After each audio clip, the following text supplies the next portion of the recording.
Brethren मिल्लत इस्लामी अस्सलामु अलैकुम व रहमतुल्लाहि व बरकातुहू।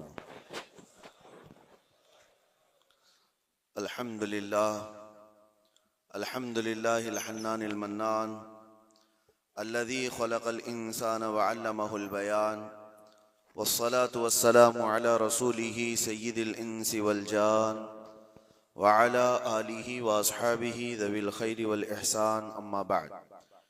फ़अऊज़ु बिल्लाहि मिनश शैतानिर रजीम बिस्मिल्लाहिर रहमानिर रहीम। वला तुफ़सिदू फ़िल अर्ज़ि बअद इस्लाहिहा सदक़ल्लाहु मौलानाल अज़ीम। बारगाह रिसालत मुआब सल्लल्लाहु अलैहि वसल्लम में दुरूद पाक का हदिया पेश करें। अल्लाहुम्मा सल्लि अला सय्यिदिना मुहम्मदिन मअदनिल जूदि वल करम व आलिहि व अस्हाबिहिल किराम व इब्निहिल करीम व बारिक व सल्लिम सलातन दाइमतन सरमदन अबदा।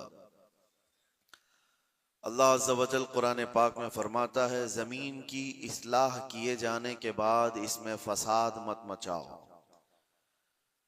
फसाद क्या है? इंसानों का जीना तंग कर देना, किसी भी एतबार से हो, हत्ता के रास्ते में कचरा डालना, ये भी एक फसाद है। लोगों के चलने फिरने के लिए तकलीफ दे चीज कोई रख देना, ये भी फसाद है जमीन पर। और अल्लाह तबारक व तआला इसको सख्ती के साथ मना फरमाता है कि जमीन में फसाद मचाने वाले अल्लाह को पसंद नहीं है। मुझे यहां बात ये अर्ज करनी है कि इस्लाम वो अजीम दीन है जो दुनिया से फितने और फसाद को खत्म करने के लिए आया। किसी की बालादस्ती, किसी की जबरदस्ती इस दीन पाक में नहीं है। आपको अंदाजा हो तो मैं बताऊं, ईरान के एक बादशाह के पास नबी पाक सल्लल्लाहु तआला अलैहि वसल्लम के एक सहाबी गए, सफीर बन करके गए थे। तो बादशाह ने पूछा कि कौन सा दीन तुम लोग लेकर के आए? तो सहाबी ने एक जुमले में यूं कहा था, वो दीन हमारे पास आया है जो इंसान को इंसानों की इबादत से हटाकर खालिक की इबादत में लेकर जाता है। इंसान को इंसान की बालादस्ती या उसकी तमाम तर महकूमियत से हटाकर अल्लाह अज़्ज़ा वजल की बारगाह में सरनिगू करता है। अब मामला यह है कि लोगों ने अपने अपने ख्यालात से इस्लाम की तस्वीर अपने दिमाग में बना ली है। हर कोई ये समझता है कि इस्लाम इस तरह से है, इस्लाम इस तरह से है। इसी वजह से कुछ ऐसे इंसिडेंट पेश आते हैं जो अपने राय से और अपने दिमाग से कुछ मुसलमान कर जाते हैं। एक बात याद रखें, वो इस्लाम नहीं हो सकता, किसी मुसलमान का काम हो सकता है। इस्लाम वही है जो रसूलुल्लाह सल्लल्लाहु तआला अलैहि वसल्लम से साबित हो और उनके सहाबा ने करके दिखाया, वही इस्लाम है। आज पूरी दुनिया जिस तरह से टारगेट पर रखी हुई है, ये मुसलमानों के कामों की वजह से, इस्लाम के तालीमात की वजह से नहीं। काश अगर वो इस्लाम की सच्चाइयों को पढ़े होते तो उन्हें अंदाजा होता कि इस्लाम ये है नहीं, लेकिन ये काम जो हो रहा है ये किसके थ्रू हो रहा है।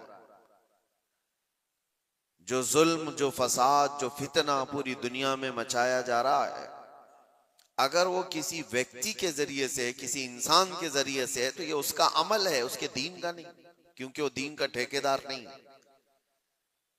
अगर कोई मुसलमान शराब पीता है और उसमें मस्त होकर लोगों से लड़ता भिड़ता है तो ये उसका अमल है, ये दीन का हिस्सा नहीं।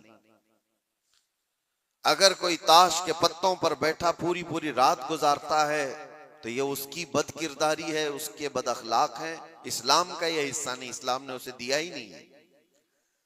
कोई नौजवान आवारा बिगड़ा हुआ लड़कियों की तरफ गलत नजरें मारता है और पाकबाज खवातीन की जिंदगी के लिए वो दुश्वार बन गया है, तो वो शैतान है, वो इस्लामी हिस्सा नहीं है।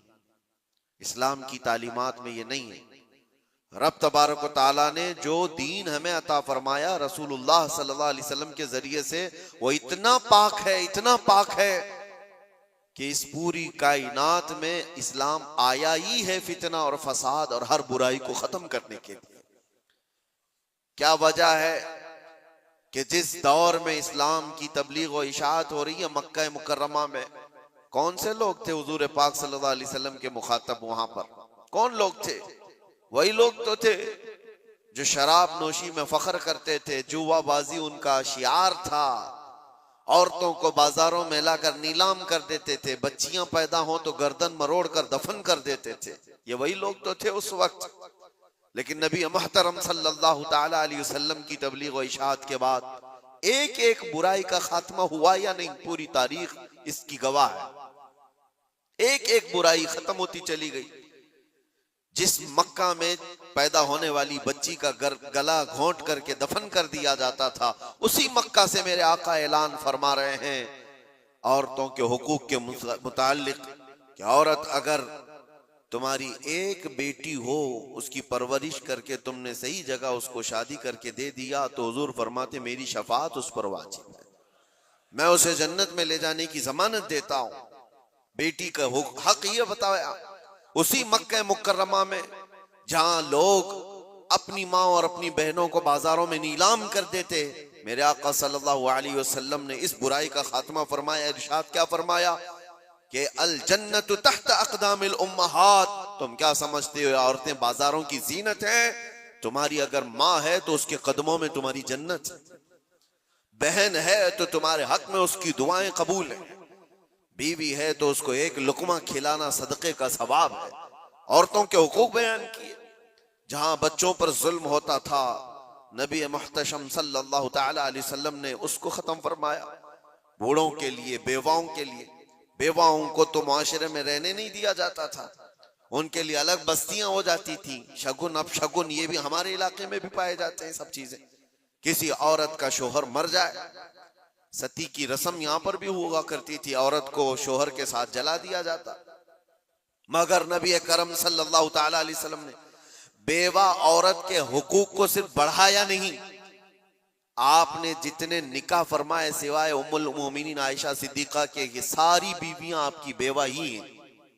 बेवा को हुजूर सल्लल्लाहु अलैहि वसल्लम ने बेवा हैं या मुतल्लका हैं, हुजूर पाक सल्लल्लाहु अलैहि वसल्लम ने अपने हरम की जीनत बनाई, बल्कि करोड़ों मोमिनों की उनको मां का दर्जा अता फरमाया। एक एक बुराई का खात्मा करने के लिए इस्लाम इस रोए जमीन पर आया। लेकिन अफसोस ये है मेरे अजीजों, हालात इस तरह करवट ले चुके। बहुत पहले एक शायर ने कहा था बारगाह मुस्तफ़ा सल्लल्लाहु अलैहि वसल्लम में अर्ज करते हुए, ए खासान रसूल वक्त दुआ है, उम्मत पे तेरे वक्त अजब आके पड़ा है। जो दीन निकला था अपने देश से, अपने वतन से, आज वो परदेश में गरीबुल गुरबा है। ये दीन बड़ी शान से निकला था अपने वतन से और हर किसी ने इसको गले लगा लिया था, और आज ये अपने ही लोगों के दरमियान अजनबी बन चुका है। ये दीन इस्लाम अपने ही लोगों के बीच में अजनबी बना हुआ है। तवज्जो चाहता हूं मेरे अजीजों, इस्लाम की इस अजीम छवि को, इस अजीम सूरत को मस्ख करने के लिए सिर्फ गैरों ने नहीं, जुब्बा टोपी पहनने वाले, दाढ़ी रखने वालों ने भी बदनाम करने में कसर नहीं छोड़ी। आज हिंदुस्तान ही नहीं, पूरी दुनिया जिन मजाहिर को देख करके खौफजदा होती, जिसको दहशतगर्दी कहा जाता है। दहशत ये एक वर्ड है, दहशत डर को कहते हैं, खौफ पैदा करना। मतलब मैं अगर चंद बच्चों को सामने लेकर के तलवार दिखा दूं, आग लगा करके दिखा दूं, तो बच्चों के दिलों के अंदर खौफ आएगा। इसको कहते हैं डर पैदा करना, यही वर्ड है दहशतगर्दी। इसी को आतंकवादी कहा जाता है, आतंकवाद भी इसी को कहा गया कि डर पैदा करना लोगों के दिलों के अंदर। टेररिज्म उसको इंग्लिश में, कि लोगों को खौफ का माहौल बना करके रखना, कि डरते रहे लोग। क्या ये इस्लाम का हिस्सा है? लोगों के अंदर डर पैदा करना, खौफ पैदा करना। मैं तुम्हें बताता हूं, आम लोगों की बात तो छोड़ो, रब तबारक व तआला अपने हबीब सल्लल्लाहु तआला अलैहि वसल्लम को क्या फरमाता है? फदक्किर इन्नमा अंत मुदक्किर लस्त अलैहिम बिमुसैतिर। ऐ रसूल, आप इनको सिर्फ वाज़ो नसीहत करें, आपको इसीलिए भेजा गया है। नबी पाक सल्लल्लाहु तआला अलैहि वसल्लम को रब तबारक व तआला ने यह फरमाया, फबिमा रहमतिन मिनल्लाहि लिंत लहुम वलौ कुंत फज़्ज़न गलीज़ल क़ल्बि लनफ़ज़्ज़ू मिन हौलिक। ऐ रसूल, आपके दिल की नरमी है कि ये लोग आपके इर्द गिर्द हैं, अगर आप सख्त लहजा इस्तेमाल करेंगे तो ये सारे लोग दूर हो जाएंगे। किसके लिए अल्लाह फरमा रहा है? रसूलुल्लाह के लिए, कि सख्त लहजा इस्तेमाल ना करें। जुबान का सख्त लहजा इस्तेमाल करने को मना किया गया कि लोग बिखर जाएंगे। यहां पर जो दहशत गर्दी का लफ्ज इस्तेमाल है, पूरी दुनिया की डिक्शनरी में नया आया हुआ, और लोगों ने तो अब इस्लामोफोबिया नाम से एक नया वर्ड इजाद किया। इस्लामोफोबिया क्या है? इस्लाम के नाम से लोगों में हैबत तारी करना, दहशत तारी करना, डर तारी करना। अगर ये चंद जमातें मिलकर करती हैं बनाम मुसलमान, चाहे वो पाकिस्तान की रहने वाली हो, अफगानिस्तान की हो, सीरिया की हो, इराक की हो, कहीं की भी हो, लेकिन वो इस्लाम की ठेकेदार नहीं हो सकती, वो इस्लाम की जिम्मेदार नहीं है। उन्होंने अपने दिमागों से इस्लाम की सूरत बनाई होगी, डर पैदा करके। नबी पाक सल्लल्लाहु तआला अलैहि वसल्लम ने कभी तो तबलीग नहीं फरमाई। आओ आपको मैं बताऊं, एक जंग से वापसी के दौरान सहाबा भी सब थके हुए थे, एक जगह हुजूर भी आराम करने के लिए लेट गए, सहाबा भी लेट गए, सबकी आंखें लग गई हैं थकान की वजह से। और हुजूर पाक सल्लल्लाहु तआला अलैहि वसल्लम अपनी तलवार एक दरख्त के पास लटकाए हुए उस दरख्त के नीचे आराम फरमा रहे हैं। अचानक एक दुश्मन जमात का शख्स आया जो मुसलमान भी नहीं थे। वो आते ही देखा हुजूर पाक सल्लल्लाहु अलैहि वसल्लम को और देखा कि सब सोए हुए हैं, सीधे गया और हुजूर की तलवार ले ली, तलवार पकड़ ली, हुजूर की आंखें खुली। आपने देखा कि ये तलवार सोते हुए खड़ा है और वो शख्स क्या कह रहा है? मैं यमनउका मिन्नी, ए मोहम्मद बता मुझसे तुझे कौन बचाएगा। वो तलवार खींचे हुए हुजूर पाक सल्लल्लाहु अलैहि वसल्लम को सोने के वक्त में आकर के इस तरह से वो पूछ रहा है। हुजूर बेदार होकर के जब देखते हैं ये पूछ रहा है, आज मुझे तुझसे कौन बचा, मुझसे तुमको कौन बचाएगा? हुजूर ने सिर्फ एक लफ्ज कहा, अल्लाह, मुझे मेरा रब बचाएगा, अल्लाह बचाएगा। वो सामने वाले के जिस्म के अंदर पता नहीं कपकपी तारी हुई और अचानक तलवार उसके हाथ से गिर गई, तलवार उसके हाथ से गिर गई और हुजूर पाक सल्लल्लाहु तआला अलैहि वसल्लम ने वो तलवार अपने हाथ में ले ली। सोचो जरा, जो शख्स आपको मारने का पूरा प्लान कर चुका हो, अचानक वो फेल हो गया और आपको बढ़त मिल गई, तो फिर आप क्या करेंगे? आप क्या करेंगे? कोई कसर नहीं छोड़े। नबी पाक सल्लल्लाहु तआला अलैहि वसल्लम के हाथ में तलवार आई, आपने वही जुमला उससे पूछा, मैं यमनउका मिन्नी, बता तुझको कौन मुझसे बचाएगा, कौन बचाएगा? थोड़ी देर पहले यही जुमला तू मुझसे पूछ रहा था, तलवार अब मेरे हाथ में। और सहाबा भी जाग गए थे। वो शख्स सिर्फ इतना कहता है, अंत करीम बिन करीम, तुम शरीफ के बेटे शरीफ हो। बस मैंने इतना ही सुना है। हुजूर पाक सल्लल्लाहु अलैहि वसल्लम ने तलवार नीचे रख ली और कहा, जाओ मैंने तुम्हें आजाद किया और माफ कर दिया। सख्ती के साथ जो तलवार उठाया है, दुनिया का तो दस्तूर है, लड़ाई उसके साथ होती है जो आपसे लड़ने आया हो। अपने डिफेंस में आदमी लड़ता है, लेकिन यहां मेरे मुस्तफा सल्लल्लाहु अलैहि वसल्लम ने उसको दरगुजर किया जो आप पर तलवार उठाया हुआ था। चाहते तो डर सुनाते, टुकड़े करके उसकी कौम के पास भेजते और दहशत फैला दी जाती कि डरो कि जो भी इस तरफ आएगा उसकी हालत ये कर दी जाएगी। नागुज़ेर हालात जब पैदा हुए तब जंगें हुई हैं, बहुत ऐसी हालतें आ गई हैं कि जीना तंग कर दिया गया है, तब जंगें हुई हैं। वरना तो इस्लाम का दस्तूर ये है। मेरे आका सल्लल्लाहु अलैहि वसल्लम ने फरमाया, ला ततमन्नौ लिक़ा अदुव्विकुम, तुम दुश्मन से लड़ने और भिड़ने की तमन्ना भी मत करो। जंग की तमन्ना करना भी जायज नहीं। हुजूर पाक ने फरमाया, हाँ ऐसी सूरत पैदा हो गई तुम्हारे ऊपर, तब वो जंग के नागुज़ेर हालात में कहा गया, लेकिन आज जो हालात पेश आए हैं, आप अंदाजा कर सकते हैं। दहशत का लफ्ज हमारे साथ जो जोड़ा गया है, आतंक का लफ्ज या टेरर का लफ्ज जो जोड़ा गया है, चंद लोगों के अमाल हो सकते हैं, ये इस्लाम का हिस्सा नहीं हो सकता। जिस तरह से अभी हमारे मुल्क में दिल्ली में जो ब्लास्ट हुआ, किन लोगों ने किया? शुरुआती तहकीकात में जो नाम पेश किए जा रहे हैं मुसलमानों के नाम। कौन से मुसलमान हैं ये लोग? क्या चाहते थे? और इससे हासिल किसका फायदा हुआ? मुझे कोई भी सेंस रखने वाला मुसलमान हो, कोई भी बताए।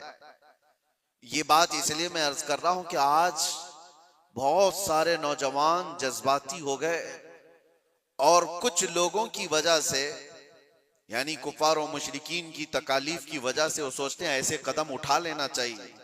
मैं उनसे कहता हूं, एक बात याद रखना, एक्सट्रीमिज्म, शिद्दत पसंदी दूसरी शिद्दत पसंदी को जन्म देती है। ऐसा नहीं कि तुम तशद्दुद करोगे तो सामने वाला तशद्दुद नहीं करेगा। तुम एक करोगे, सामने दो करने वाले होंगे। तुम दो करोगे, चार की शिद्दत और हो जाएगी। ये हल नहीं है दुनिया में। जिन नौजवानों ने ये रास्ता इख्तियार किया, अगर मेरी बात वो सुनते हैं तो तवज्जो चाहता हूं, किसका भला किया है? इन जमातों ने इस तरह के कत्ल और गारत से, इस तरह के ब्लास्ट से किसका भला किया है? उम्मत का, इस्लाम का, मुसलमानों का, मुल्क का? किसका? किसी का नहीं। ना हक रास्ते में चलने वालों की जानों को लेना। कुरान कहता है, मन कतल नफ्सन बिगैरि नफ्सिन औ फसादिन फिल अर्द फकअन्नमा कतल अन्नास जमीआ। जिसने नाहक एक जान को कत्ल किया है, उसने पूरी इंसानियत को कत्ल किया। छठे पारे में रब ताला फरमाता है, उसने पूरी दुनिया का कत्ल किया है। लोग क्या समझते हैं? ये ब्लास्ट कर लेना, किसी भी इलाके में जाकर के बारूद से उड़ा दिया जाना, इसको जिहाद से ताबीर करते हो? जिहाद की वो जो आला और पाकीज़ा सूरत है उसको मस्ख करते हैं, उसको लोगों के दरमियान बुरी शक्ल पेश करने के लिए। मैंने तो कभी आज तक ये महसूस भी नहीं किया। इराक के भी बहुत सारे सफर किए। चंद सालों पहले पूरी दुनिया में ISIS ने अपनी दहशत पैदा करके रखी थी। क्या थी ये जमात? कभी भी करीब से देखने वाला और पढ़ने वाला समझ सकता था, इस्लाम की बूबास भी इन्हें नहीं लगी। जो 12 साल की 13 साल की लड़कियों को इराक की मंडियों में ले जाकर के बेचते हो, छोटी लड़कियों को, वहां के हालात हमें पता है, और उनकी तरबियत ऐसे करना, पूरा पेट्रोल की चोरी करना, दुनिया में बेचना, और ये कत्ल गारत और ये जो फसाद मचाया था, इस फसाद का नाम इस्लाम हो ही नहीं सकता।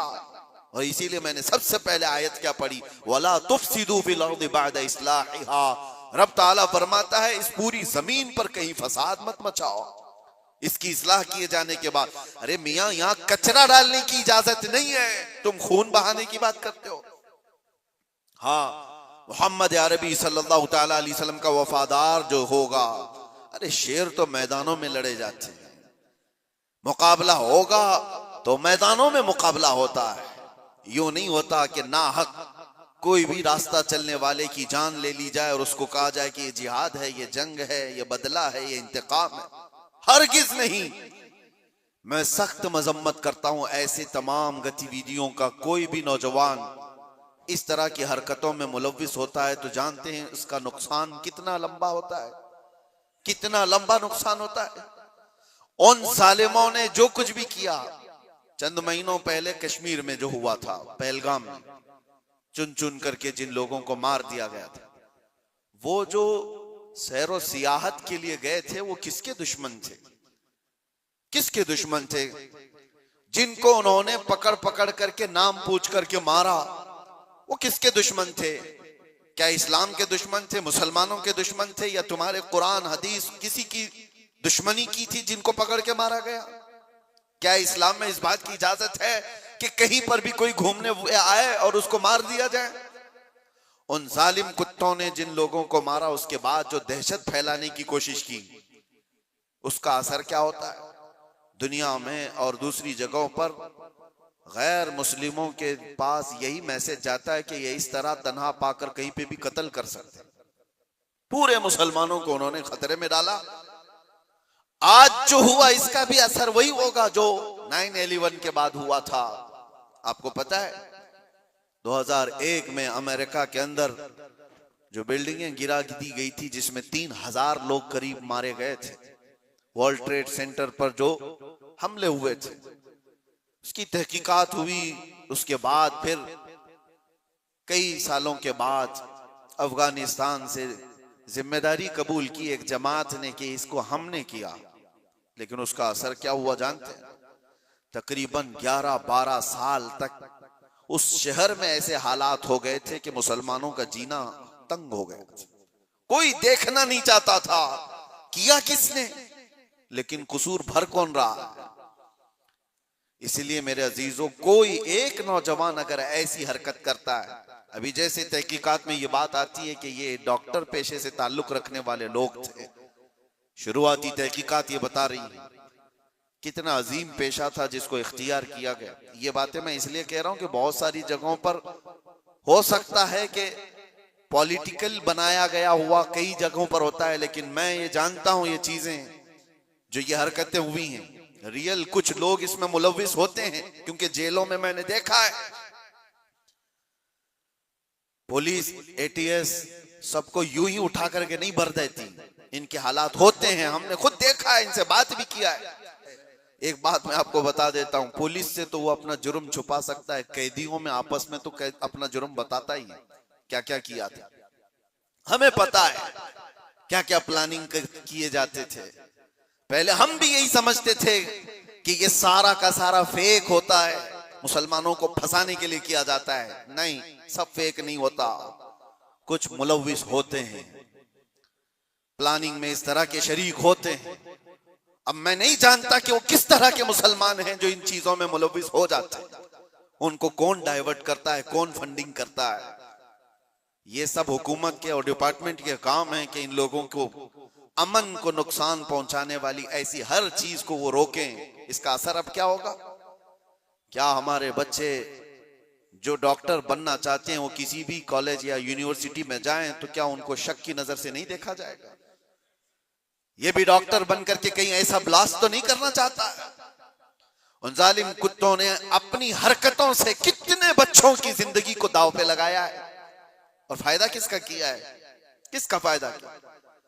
मैं महसूस करता हूं मेरे अजीजों, ये अगर इस्लाम का नाम लेकर के या बदला लेने की बात करके इस तरह की हरकत करते हैं तो आपको अंदाजा है कल अगर उस इलाके में मैं होता या आप भी होते तो भी उड़ गए होते ना, मर गए होते हैं।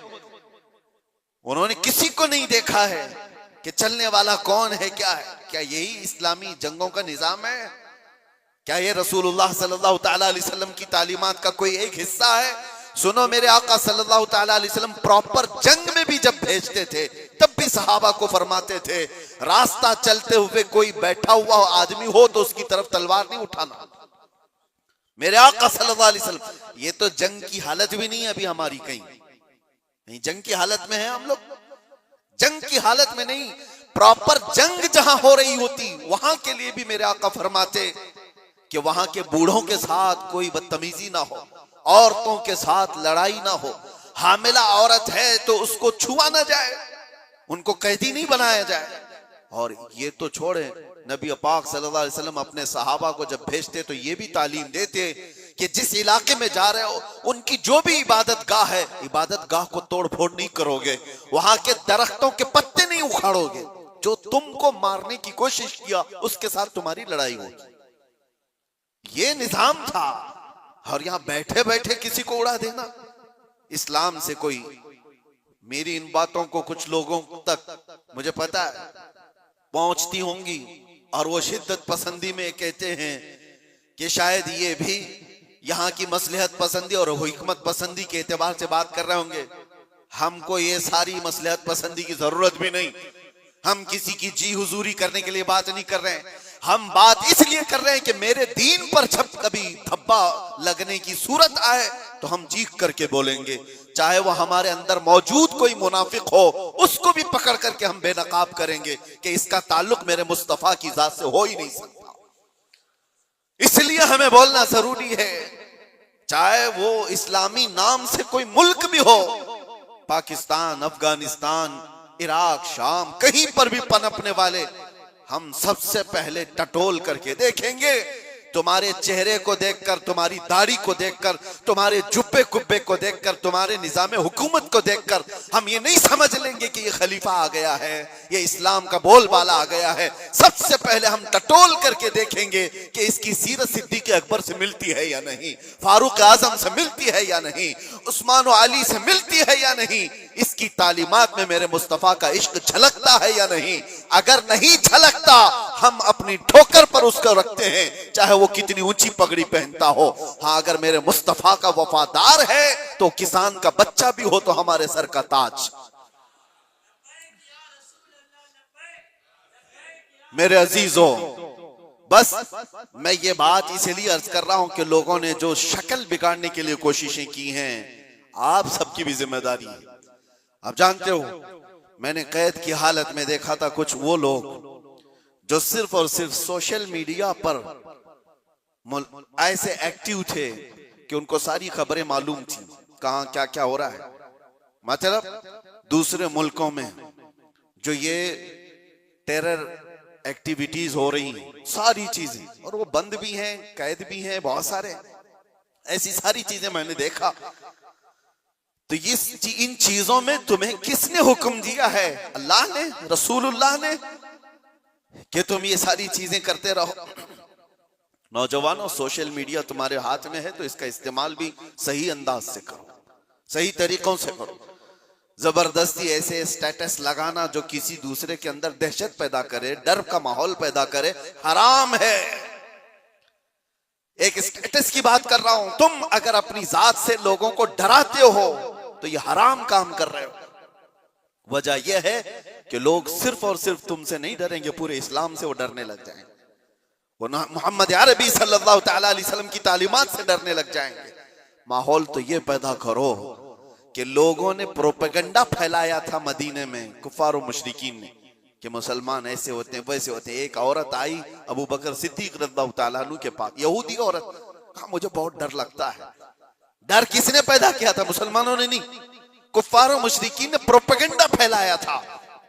यहूदी औरत डर के मारे आई सिद्दीक अकबर के पास, कहती है मुझे मदीने में नहीं रहना, यमन जाना है मेरे रिश्तेदारों के पास, मुझे अमन के साथ भेज दिया जाए। हजरत अबू बकर सिद्दीक ने एक ऊंटनी मंगवाई, 2 जवान सहाबा को बुलाया और कहा इस खातून को सही सलामत यमन तक पहुंचा के आओ। औरत बैठ गई, वो सोचती रही ये 2 नौजवानों को मेरे साथ कर दिया गया, पता नहीं रास्ते में ये क्या कर डाले। अल्लाह अकबर, तारीख बताती है वो 2 नौजवान सहाबी चलते रहे, वो खातून बैठी रही। जब जब कोई चौकी आती लोग पूछते कौन है, कहां से है, क्या है, वो नौजवान सिर्फ इतना ही कहते सिद्दीक अकबर की मेहमान, यमन जा रहे हैं और हम सफीर हैं और इनकी हिफाजत के लिए चल रहे हैं। पूरे यमन तक का रास्ता तय हो गया। वो खातून कहती एक नौजवान भी मेरी तरफ निगाह उठाकर नहीं देखा। सही सलामत पहुंचने के बाद वो खातून अपने रिश्तेदारों को जमा करती है और कहती है मैं तो डर के मारे मदीने से भाग कर आई थी, मुझे खबरें इसी फैलाई गई थी, मुझे डर था, एक दहशत का माहौल था, मैं अपने रिश्तेदारों में आई थी, लेकिन सबसे मैं ऐलान करती हूं कि मैं वापस मदीने जा रही हूं, इसलिए कि उससे ज्यादा अमन मुझे और कहीं नहीं लगता जो मेरी इज्जत की हिफाजत करे। ये माहौल पैदा करो नौजवानों, माहौल तो ये पैदा करो कि लोग तुम्हारा इस्तकबाल करें। आज लोग तुम्हें अपने मोहल्ले में घर देने से डरे नहीं कि इनको घर देंगे तो पता नहीं ये क्या कर डालेगा, गंदगी कर डालेगा, घूर घूर करके लोगों को परेशान कर डालेगा। ये तो दहशत पैदा करने वाला माहौल है, क्यों नहीं दिया जाता? डर का माहौल पैदा करने की बजाय अमन का माहौल ऐसा पैदा करें, मोहब्बत का माहौल ऐसा पैदा करो कि लोग तुम्हारा इस्तकबाल करें। आपको पता है 19 साल के मोहम्मद बिन कासिम को हिंदुस्तान में जब वो पहले कदम रखा था, अपने इलाके के इलाके दिए थे और कहा था ऐ नौजवान तू अपनी हुकूमत चला, हम तेरे पीछे चलने को तैयार हैं। अखलाक देखा था, किरदार देखा था, औरतों की हिफाजत करने वाले जवान को देखा था तो दुनिया कदमों में थी। अखलाक वो पैदा करो, दहशत का माहौल नहीं, डर का माहौल नहीं। मैं सख्त तरीन जुमलों से मजम्मत करता हूं इस तरह के हमलों का। और जाहिर सी बात है, हम जिस मुल्क में रह रहे हैं मेरे अजीजों, दर्द हमें इस बात का भी होता है, हम अपने मुल्क में कचरा भी नहीं फेंकना चाहते, तो ना हक बिरादरान वतन चाहे वो कोई भी हो, उनकी जान लेने की इजाजत कैसे दी जा सकती? क्या ये मेरे मुल्क जहां मैं रह रहा हूं, आप रह रहे हैं, उसकी इज्जत पर खतरा नहीं है? उसकी हिफाजत, उसकी सिक्योरिटी पर खतरा नहीं है? और सिर्फ मुल्क में रहने वालों के अंदर दहशत नहीं पैदा हुई है, पूरी दुनिया में जहां ये मैसेज जाएगा, लोग जो आने वाले होंगे वो डर जाएंगे, पता नहीं इनके यहां ऐसे हालात। तो क्या ये मुल्क की छवि को बर्बाद खराब करने की कोशिश नहीं? कितनी एक काम से उन जालिमों ने अपने खानदान को जोखिम में डाला, अपने रिश्तेदारों को, अपने वतन को, अपने दीन को, और जहां वो पढ़ते थे वो सब जगह को, सबको खतरे में डाला है और बर्बाद किया है एक अमल ने। इसीलिए कुरान ने क्या कहा, ना हक किसी एक की जान लेने का मतलब है पूरी दुनिया की कत्ल करने के बराबर, और किया उन्होंने, इंसानियत के कत्ल के बराबर है। अल्लाह ताला ऐसी गतिविधियों में मुलव्विस रहने वाले मुनाफिकों से हमारी हिफाजत फरमाए।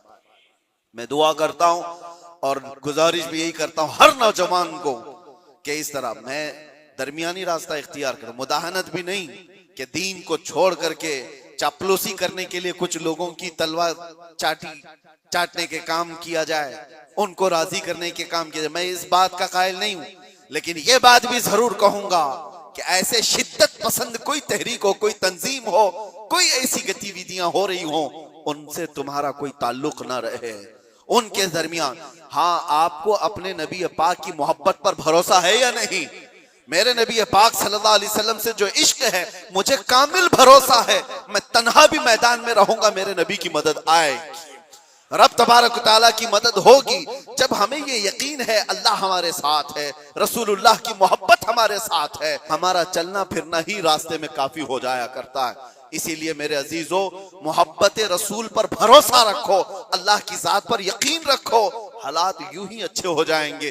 अल्लाह करीम हम सबको इस मुल्क के अमन व अमान अता फरमाए, और बरकतों वाला और खुशहाली वाला, अमन व अमान वाला मुल्क हमें अता फरमाए।